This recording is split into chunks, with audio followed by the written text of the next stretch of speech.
সেদিন ছিল পাপড়ির বার্থডে। দুপুরবেলা খাওয়া দাওয়ার পর সবাই বসে গল্প করছিলাম, আর গল্প করতে করতে হঠাৎ ঠিক করলাম বার্থডে উপলক্ষে একটুখানি হ্যাং আউট আজকে হয়ে যাক। তো যেই চিন্তা সেই কাজ, বিকেল বিকেল বেরিয়ে পড়লাম সবাই সেজেগুজে। আর এই হলো বার্থডে গার্ল, সঙ্গে আছে আমার বাচ্চারা, সাথে জয়া আর হচ্ছে আমার মেজদি। সবাই একটুখানি হাই করে দিল। যেহেতু শীতের দিন খুব তাড়াতাড়ি কিন্তু সন্ধ্যেটা নেমে গেছে। আর আজকে আমরা কোথায় এসেছি বলুন তো, দেখে হয়তো বুঝতে পারছেন।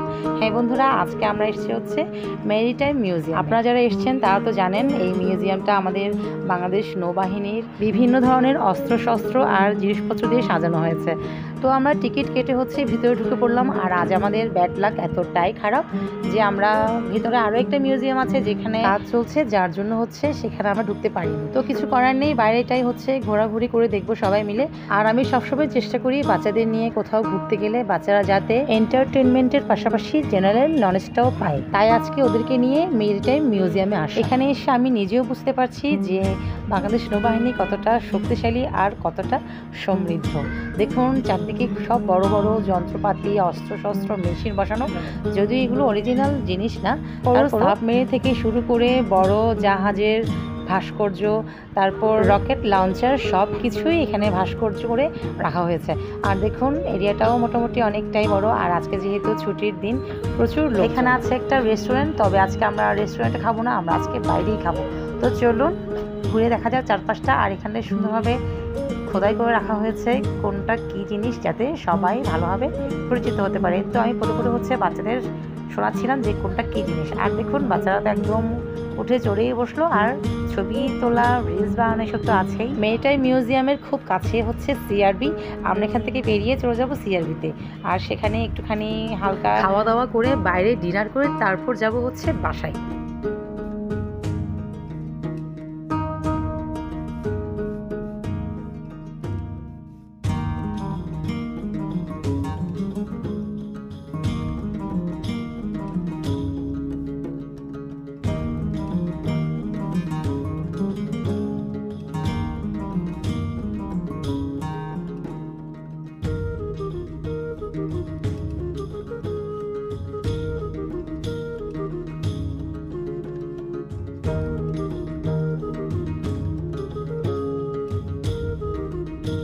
মিউজিয়ামের একপাশে রাখা হয়েছে হচ্ছে দোলনা। আর দোলনায় তো বাচ্চারা অবশ্যই একটুখানি দোল খাবে। বাচ্চাদের সঙ্গে সঙ্গে হচ্ছে বড়রাও কিন্তু দোল খাচ্ছে।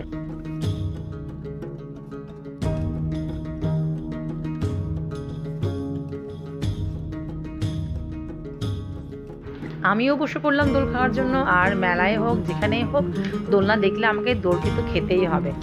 আর আমাকে দোল খেতে দেখে মেজদেরও কিন্তু দোল খাওয়ার ইচ্ছে হয়ে গেছে। কিন্তু ইচ্ছে হলে কি হবে, দোলনাটা একটুখানি উঁচু হওয়াতে মেজ দিকে তো দোলাতে বসতেই পারছে না। আর এটা নিয়ে সেই কি হাসাহাসি, আপনারা একটুখানি শুনুন।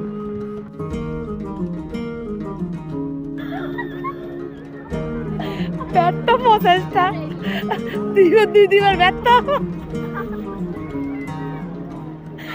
দুইবার ব্যর্থ হয়েছে, দ্বিতীয়বার ওই সফলই।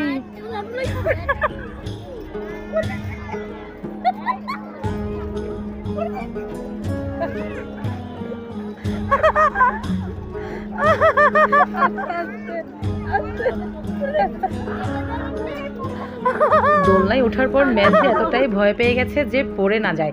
তো হাসতে হাসতে সবার পেটে খিল ধরে গেছে। এরপর একটুখানি বেলুন নিয়ে বাচ্চাগুলো খেলাধুলা করলো। তারপর হচ্ছে আমরা গুটি গুটি পায়ে বেরিয়ে। সবার মধ্যে কিন্তু একটুখানি ছেলেমানুষি থাকা দরকার, ছেলেমানুষি থাকলে জীবনটা আরো সুন্দর হয়ে যায়। এরপর কি করলাম, কি খেলাম, কোথায় গেলাম সেটা দেখার জন্য লাইক, কমেন্ট, ফলো করে পাশে থাকবেন। খুব তাড়াতাড়ি আসতে চলেছে সেকেন্ড পার্ট, লাইক দিয়ে পাশে থাকবেন। চলুন টাটা, দেখা হচ্ছে নেক্সট ব্লগে।